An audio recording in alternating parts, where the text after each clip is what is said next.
പഞ്ചാബിലെ BJPയുടെ സ്ഥാനം 1, 2, 3 ഒന്നുമില്ല, 5ാമത്തെ സ്ഥാനം. ഞെട്ടണം. പിന്നെ അത് മാത്രമല്ല, BJPയുടെ 1200ഓളം കാൻഡിഡേറ്റ്സിന്റെ കെട്ടിവെച്ച കാശ് വരെ തിരിച്ചു കിട്ടാത്ത അവസ്ഥയിൽ മുഞ്ചിത്തെറ്റിയിരിക്കുന്ന ഒരു അവസ്ഥ. BJP ഒരിക്കലും അത് സ്വപ്നത്തിൽ പോലും വിചാരിച്ചിട്ടില്ല. പിന്നെ പലരും വന്ന് BJP എന്താ പറയുക 8 നിലയെ പൊട്ടി എന്നൊക്കെ പറയുമ്പോൾ ഞാൻ എൻ്റെ തമ്മിലും അതാ ഇട്ടത്. നിങ്ങൾ വിചാരിക്കരുത് പഞ്ചാബിൽ BJP ഭരിച്ചിരുന്ന ഒരു സ്ഥലമാണ് BJP പൊട്ടിയത്. പക്ഷേ BJP പലതരത്തിലുള്ള മാജിക്കുകളും കാണിച്ചിട്ട് നമ്മുടെ രാജ ചന്ദാമാമനെ പോലത്തെ മാമന്മാരെ ഇങ്ങോട്ട് എടുത്ത് പഞ്ചാബിനെ മൊത്തത്തിൽ അങ്ങ് പിടിക്കാമെന്ന് വിചാരിച്ചു. പഞ്ചാബ് മന്ത്രിമാരുടെ വീട്ടിൽ ED NIA കയറി കഴിഞ്ഞ ഒരു മാസമായിട്ട് ഇറങ്ങിക്കൊണ്ടിരിക്കുകയായിരുന്നു. ഇതെല്ലാം കൂടെ കണ്ട് പിടിച്ചെടുക്കാം എന്ന് വിചാരിച്ചു. പക്ഷേ ചെറിയൊരു പ്രശ്നം അവിടെ ഉണ്ടായിരുന്നു. അവിടെ വോട്ടിംഗ് മെഷീൻ അല്ല അവിടുത്തെ വോട്ടിംഗ് എടുത്തിട്ടുള്ളത്, അവിടെ ബാലറ്റ് പേപ്പറിലായിരുന്നു ഈ ഒരു ഇലക്ഷൻ നടന്നിട്ടുള്ളത്. അതോടുകൂടി തന്നെ BJPയുടെ കള്ളക്കളികൾ മറ്റ് സ്ഥലങ്ങളിലും പഞ്ചാബിലും എത്ര വ്യത്യസ്തമാണ് എന്നുള്ളത് കാണിച്ചു തരാണ്. അപ്പോൾ നമുക്ക് ഏതായാലും വീഡിയോയിലോട്ട് പോകാം. നിങ്ങൾക്ക് വീഡിയോ ഇഷ്ടപ്പെടുകയാണെങ്കിൽ തുടക്കം തന്നെ സപ്പോർട്ട് ചെയ്തിട്ട് കൂടെ കൂടും. BJPയുടെ 1142 കാൻഡിഡേറ്റ്സിൻ്റെ കാശാണ് ഇപ്പോൾ പോവും എന്ന് പറഞ്ഞിട്ട്, അതായത് കെട്ടിവെച്ച കാശ് പോലും കിട്ടാത്ത രീതിയിൽ ഇവരുടെയൊക്കെ സ്ഥാനം, BJPയുടെ സ്ഥാനം 5ാം സ്ഥാനത്തേക്കാണ് എത്തിയിട്ടുള്ളത്. ഒരിക്കലും BJP ഇത് പ്രതീക്ഷിച്ചിട്ടില്ല. കാരണം ഈ ഒരു ആം ആദ്മിനെ കംപ്ലീറ്റ്ലി ഇപ്പോൾ ഡൽഹിയിൽ അരവിന്ദ് കെജ്രിവാളിനെ കള്ളക്കേസിൽ കുടുക്കി അവിടെ പിടിച്ചെടുത്ത BJPനെ നമ്മൾ കണ്ടിട്ടുണ്ട് അല്ലേ. അങ്ങനെ BJP ഡൽഹി പിടിച്ചെടുത്തതിന് ശേഷം അരവിന്ദ് കെജ്രിവാളിനെതിരെ കുറ്റങ്ങളും ശിക്ഷകളും ഒന്നുമില്ല, പുള്ളിനെ വെറുതെ വിടുകയും ചെയ്തു.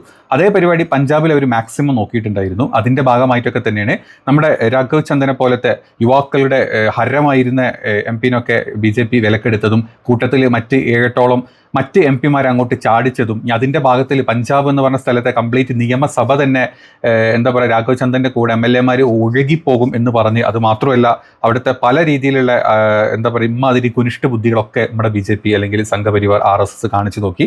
അവർ വിചാരിച്ചു ഇതൊക്കെ കണ്ട് പേടിച്ചിട്ട് അല്ലെങ്കിൽ ഇതൊക്കെ കണ്ട് ഇഷ്ടപ്പെട്ടിട്ട് ആൾക്കാർ ഇപ്രാവശ്യത്തെ തദ്ദേശ തെരഞ്ഞെടുപ്പിൽ BJPനെ എന്താ പറയുക പഞ്ചാബിൽ ജയിപ്പിച്ചു വിടുമെന്ന് വിചാരിച്ചു. പക്ഷേ ആളുകൾക്ക് ബുദ്ധി ഉണ്ടായിരുന്നു. ഇവന്മാർ കാണിക്കുന്നതെല്ലാം കുനിഷ്ഠ പരിപാടികളാണെന്നുള്ളതും കള്ള ചെറ്റ പരിപാടികളാണെന്നുള്ളതും ആൾക്കാർക്ക് മനസ്സിലായതുകൊണ്ട് ആൾക്കാരുടെ വോട്ട് കറക്റ്റായിട്ട് ചെയ്തു. കാരണം അവിടെ ബാലറ്റ് പേപ്പറിലായിരുന്നു വോട്ട്, അത് കറക്റ്റായിട്ട് ചെയ്തു. അതിൽ വലിയ ഗിമിക്കുകളൊന്നും കാണിക്കാൻ അല്ലെങ്കിൽ വലിയ കള്ള പരിപാടികൾ കാണിക്കാൻ BJPക്ക് പറ്റിയില്ല. അതുകൊണ്ടാണ് BJPക്ക് ഈ ഒരു അവസ്ഥ വന്നത്. BJPയുടെ 1142 സ്ഥാനാർത്ഥികൾക്കാണ് കെട്ടിവെച്ച കാശ് പോലും നഷ്ടപ്പെടുന്നത്. കാരണം 5ാം സ്ഥാനത്തേക്കാണ് ഇവരുടെ ഫലങ്ങൾ. അതായത് പഞ്ചാബിലെ തദ്ദേശ സ്വയംഭരണ തെരഞ്ഞെടുപ്പിന് ഇന്നലെ ആയിരുന്നു അതിൻ്റെ റിസൾട്ട് വന്നിട്ടുള്ളത്. ഈ പട്ടികയിൽ ഭയങ്കര രസകരമായിട്ടുള്ള പട്ടികയാണ്. പല സ്ഥലത്തും BJP ഈ 5ാം സ്ഥാനത്തോട്ടാണ് തള്ളിയിട്ടുള്ളത്. പക്ഷേ കഴിഞ്ഞ വർഷത്തിനേക്കാളും നില കുറച്ച് മെച്ചപ്പെടുത്തിയിട്ടുണ്ട്. അതായത് മൊത്തം വോട്ടിംഗ് സീറ്റ് നോക്കുമ്പോൾ കുറച്ച് നില മെച്ചപ്പെടുത്തിയിട്ടുണ്ട്. അതായത് പണ്ട് 10-70 സീറ്റ് കിട്ടുന്നത് 140 സീറ്റോ 150 സീറ്റോ അങ്ങനെ എന്തോന്ന് വന്നിട്ടുണ്ട്. അത്രയേ ഉള്ളൂ. മൊത്തത്തിൽ വാർഡുകളുടെ എണ്ണം ഞാൻ പറഞ്ഞത്, വാർഡുകളുടെ എണ്ണം. അപ്പോൾ പഞ്ചാബിൽ ഒരു കണക്ക് നമ്മൾ നോക്കിക്കഴിഞ്ഞാൽ 50% മേലെ വോട്ടും കിട്ടിയിട്ടുള്ളത്. അതായത് വോട്ടിംഗ് പെർസെൻറ്റേജ് നോക്കുകയാണെങ്കിൽ 50% മേലെ വോട്ടും കിട്ടിയിട്ടുള്ളത് അത് ആം ആദ്മി പാർട്ടിക്ക് തന്നെയാണ്. ഏകദേശം 957 വാർഡുകളാണ് ആം ആദ്മി പാർട്ടി മൊത്തത്തിൽ അടിച്ചെടുത്തിട്ടുള്ളത്. അതായത് അവർക്കുള്ള മുൻതൂക്കം എത്രത്തോളമാണ് പഞ്ചാബിൽ എന്നുള്ളത് വീണ്ടും തെളിയിച്ചുകൊണ്ടിരിക്കുകയാണ്. നിങ്ങൾ അരവിന്ദ് കെജ്രിവാളിനെ കള്ളക്കേസിലാണ് പെടുത്തിയത് എന്നുള്ളത് അവിടുത്തെ ആൾക്കാർക്ക് മനസ്സിലായി. പിന്നെ വിശ്വസിച്ചിരിക്കാൻ പറ്റുന്ന ഈ ചന്ദാമാമനെ പോലത്തെ ടീംസൊക്കെ BJPയിലോട്ട് ചാടും എന്നുള്ളതും അവിടേക്ക് ചാടിയതിനു ശേഷം വാ തുറന്നിട്ട് ആർക്കും വേണ്ടിയിട്ട് ഒന്നും മിണ്ടിയിട്ടില്ല എന്നുള്ളതും ആളുകൾക്ക് വ്യക്തമായതുകൊണ്ട് തന്നെ ഇനി ഒരു പരീക്ഷണത്തിന് അവർ നിൽക്കുന്നില്ല. അതുകൊണ്ട് BJPക്ക് ഏതായാലും വോട്ട് ചെയ്യേണ്ട എന്നുള്ളത് വ്യക്തമാക്കി കൊടുത്തിട്ടുണ്ട്. 2ാം സ്ഥാനത്ത് എത്തിയിട്ടുള്ളത് കോൺഗ്രസ് ആണ്. 397 വാർഡുകളാണ് കോൺഗ്രസിന് കരസ്ഥമാക്കിയിട്ടുള്ളത്.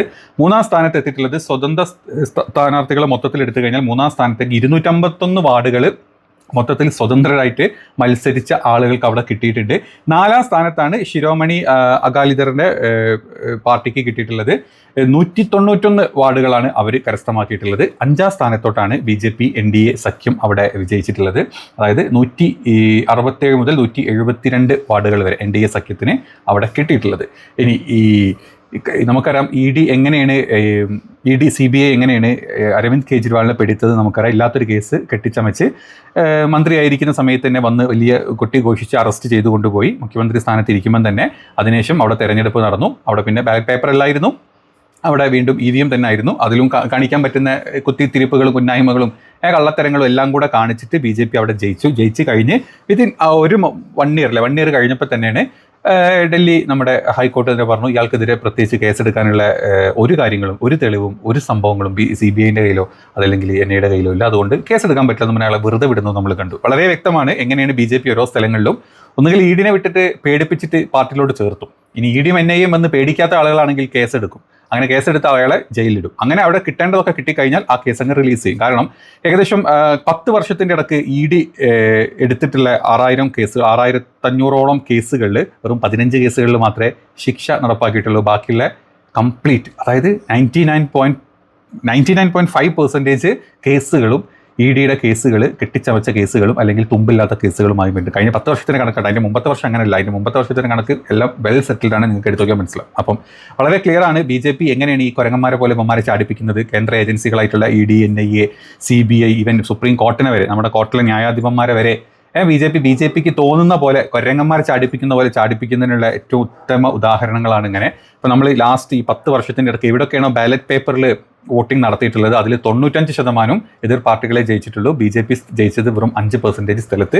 എവിടെയൊക്കെയാണ് നല്ല രീതിയിൽ ഇവർക്ക് ഈ വർഗീയത കുത്തിക്കയറ്റാൻ പറ്റുന്നത് അങ്ങനെ കുറച്ച് സ്ഥലങ്ങളിൽ മാത്രമേ BJPക്ക് നിലം തൊടാൻ പറ്റിയിട്ടുള്ളൂ ബാലറ്റ് പേപ്പറുള്ള ഇതിൽ. അതാണ് ഇതും ഇപ്പോൾ പഞ്ചാബിൽ നമ്മൾ കണ്ടത്. 1ഉം 2ഉം അല്ല, BJPയുടെ സ്ഥാനം, NDAയുടെ സ്ഥാനം കിടക്കുന്ന 5ാമത്തെ സ്ഥാനത്താണ് ടോട്ടൽ കൗണ്ട് നോക്കുന്ന സമയത്ത്. അത് ചെറിയ തോൽവിയൊന്നുമല്ല. പക്ഷേ BJP കഴിഞ്ഞ പ്രാവശ്യത്തിനേക്കാൾ വാർഡുകളുടെ എണ്ണം അവർ കൂട്ടിയിട്ടുണ്ട്.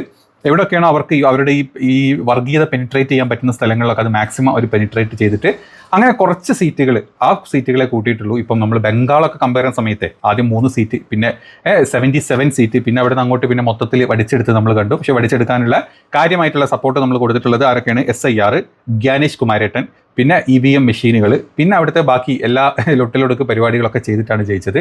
ഇനി BJP ഒരു സ്ഥലം എവിടെയെങ്കിലും ചങ്കൂറ്റും ഉളുപ്പുമാർക്കില്ല എന്നുള്ളത്, എന്നാലും പറയാണ് എവിടെയെങ്കിലും ഒന്ന് ബാലറ്റ് പേപ്പറിൽ അവർ മുന്നോട്ട് ഇറങ്ങി നിന്ന് അവർ ചെയ്യുകയാണെങ്കിൽ അവർ പൊട്ടും എന്നുള്ളത് BJPക്ക് സത്യസന്ധമായിട്ട് അറിയാം. നമ്മൾ ഏത് നേരം ഈ സംഖ്യകളെ പറയുമ്പോൾ സംഖ്യ ഇന്ത്യ അങ്ങനെ അന്ത്യ അങ്ങനെയൊക്കെ പറയുമ്പോഴും നമ്മുടെ നാട്ടിൽ സംഖ്യകൾ 5-10% ഉള്ളൂ. മൊത്തം ജനസംഖ്യയിലെ 5-10% മാത്രമേ സംഖ്യകളുള്ളൂ. ബാക്കിയുള്ള ആൾക്കാരൊക്കെ ബോധം വിവരമുള്ളതാണ്. അപ്പോൾ ഈ സംഖ്യകളെ മുമ്പോട്ടും ഇട്ടുകൊടുക്കും, നാട്ടിൽ മൊത്തം കലാപവും പ്രശ്നങ്ങളും ഉണ്ടാക്കും, എന്നിട്ട് ബാക്ക് കൂടെ കള്ളത്തരത്തിൽ വോട്ട് പിടിക്കും. ഇതാണ് ഈ ഒരു BJP NDA പാർട്ടി ഇപ്പോൾ ചെയ്തുകൊണ്ടിരിക്കുന്നത്. ഏതാണെങ്കിലും BJPയെ ED പാർട്ടി എന്ന് അരവിന്ദ് കെജ്രിവാൾ വിശേഷിപ്പിച്ചിട്ടാണ് ഈ ഒരു ആഘോഷം ആഘോഷമാക്കി മാറ്റിയിട്ടുള്ളത്. അതായത് ED പാർട്ടിക്ക് EDനെ വെച്ച് എന്തും ചെയ്യാം, പക്ഷേ ED പാർട്ടിക്ക് ഈ ബാലറ്റ് പേപ്പർ വെച്ചൊന്നും ചെയ്യാൻ പറ്റില്ല. അതാണ് നമ്മളിവിടെ ഈ ഒരു ഇതിൽ കണ്ടിട്ടുള്ളത്. ഇനി പഞ്ചാബിലെ ചെറുകിട വ്യവസായികളെയും അതുപോലെ തന്നെ വ്യാപാരികളെയും ഈ ED നല്ല രീതിയിൽ, അല്ലെങ്കിൽ BJPനെ വിട്ടിട്ട് ഈ ED നല്ല രീതിയിൽ ഉപദ്രവിച്ചിട്ടുണ്ട് എന്നുള്ളതും ഇങ്ങനത്തെ പല കാര്യങ്ങളും, അതുപോലെ തന്നെ അവിടുത്തെ മന്ത്രിമാരുടെ കണക്കെടുത്ത് കഴിഞ്ഞ് ഇപ്പോൾ അടുത്ത ദിവസമാണ് BJPയുടെ EDയുടെ ഈ സെർച്ച് ഉണ്ടായിട്ടുണ്ടായിരുന്നത്. അത് ആം ആദ്മി പാർട്ടിയുടെ മന്ത്രിമാർക്കെതിരായിരുന്നു. മന്ത്രിമാർക്കും MLA-മാർക്കെതിരെയും കൂട്ടമായിട്ട് EDയുടെ സെർച്ചും കാര്യങ്ങളും ഉണ്ടായിരുന്നു. പക്ഷേ അവരൊക്കെ ചങ്കുറപ്പുള്ളത് കൊണ്ടും മടിയിൽ വലിയ കനമില്ലാത്തത് കൊണ്ടും അവരാരും EDനെ പേടിച്ച് അങ്ങോട്ട് അല്ലെങ്കിൽ BJPയിലോട്ട് ചാടാനും പോയില്ല. അവിടെ ഒരു സ്പ്ലിറ്റ് ഉണ്ടാക്കാനും അവർ ശ്രമിച്ചില്ല. അതുകൊണ്ട് തന്നെ അവിടുത്തെ ഇലക്ഷൻ ക്ലിയർ ആയിട്ട്, അല്ലെങ്കിൽ ഇതൊരു സെമി ഫൈനലായിട്ടാണ് ഇപ്പോൾ പഞ്ചാബിൽ കാണുന്നത്. കാരണം ഇനി നിയമസഭാ ഇലക്ഷനാണ് വരാൻ പോകുന്നത്. അപ്പോൾ അതിൻ്റെ മുന്നോടിയായിട്ട് ഏകദേശം 50% മേലെ വോട്ടിംഗ് പെർസെൻറ്റേജോട് കൂടി അവിടെ തൂത്തുവാരിയിരിക്കുകയാണ് ഇപ്പം ആം ആദ്മി പാർട്ടി. അപ്പം മോജി മാജിക് മോജിയല്ല, നമ്മുടെ മോദി മാജിക്ക് ചീറ്റിപ്പോയത് നിങ്ങളെല്ലാവരും കണ്ടല്ലോ. അതെ, മോദി മാജിക്ക് ചീറ്റുന്നത് എവിടെയാണോ സത്യമുള്ളത്, സത്യസന്ധത എവിടെ ഉണ്ട്, അതല്ലെങ്കിൽ എവിടെയാണോ ഇത്തരത്തിലുള്ള കള്ളപ്പരിപാടികൾ കാണിക്കാൻ പറ്റാത്ത സ്ഥലങ്ങളിൽ ഇതുപോലെ മാജിക്ക് മുഞ്ചി പോവാറുണ്ട് എന്നുള്ളതാണ്. മോദി മാജിക്ക് മുഞ്ചി പോവാറുണ്ട് എന്ന് വീണ്ടും ഇന്ത്യയിലെ ജനങ്ങൾ തെളിയിച്ചു കൊടുത്തിരിക്കുകയാണ് ഇന്ത്യക്കാർക്കും. അല്ലെങ്കിൽ ഇന്ത്യയുടെ ജനാധിപത്യവും ഇന്ത്യയുടെ സാഹോദര്യവും സമത്വവും ഇങ്ങനത്തെ കുറേ കാര്യങ്ങൾ നല്ലപോലെ നിൽക്കണമെങ്കിൽ ഈ പറഞ്ഞ മാജിക്കുകളൊക്കെ മുഞ്ചിപ്പോയാൽ മാത്രമേ നടക്കുകയുള്ളൂ എന്നുള്ളത് വീണ്ടും നമ്മുടെ ഇന്ത്യക്കാർ തെളിയിച്ചുകൊണ്ടിരിക്കുകയാണ്.